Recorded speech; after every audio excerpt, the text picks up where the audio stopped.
Naoperahan kami pareho. Pareho kami ng case. So, yan, sabihin niya sa inyo yung case din niya. Kasi di niya pa alam yung case ni Ma'am Giselle. Di ba, ang pretty ni Ma'am Giselle, DJ po siya. Nahiya naman ako. Pareho kaming ngiwi, but it's not about drugs. It's actually about, dahil pareho kami ng case, it's vestibular schwannoma. Yung sa akin with mild hydrocephalus.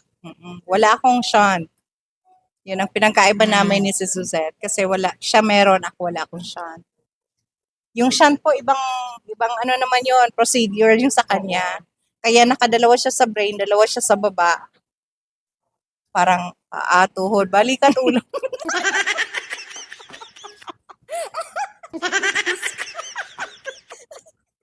Tingnan mo yung pagkakaiba namin. Ako, apat ang operation siya. Isa lang. Isa lang. Pero in fairness, ang kilay niya umaangat. Ayan. Wag na pa. Ganon.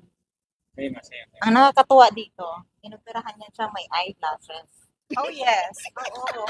Hindi nalaman ni Doc Gap. Pareho kami ng doktor, pareho kami ng case.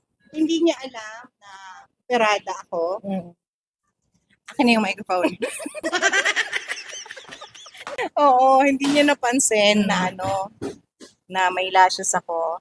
Tapos nabantayin niya lang after nung tiningnan niya ako sa kwarto, sabi niya doon sa isang nag-a-assist sa kanya, bakit may lashes yan?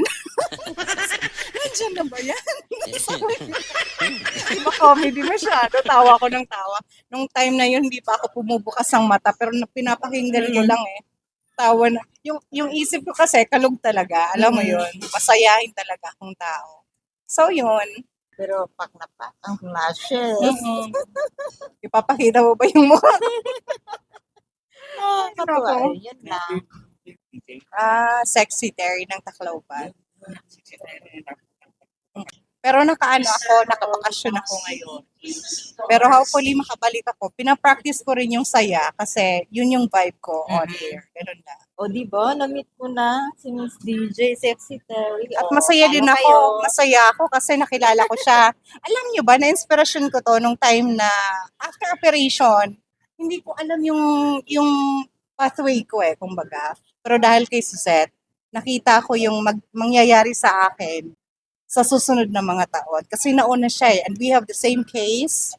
Magkaiba lang kami ng size ng ng tumor, but basically same case at saka same kami ng doctor. Sabi ko kung ano yung mangyayari sa kanya, hindi yung mangyayari sa akin, di ba? Yun. Pero in fairness, parang hindi ka talaga inoperahan. Ang pretty mo. Thank you. I try to be. Ayoko pumangit. Pero ayaw mo na talaga magpakulay. Ay, hindi na.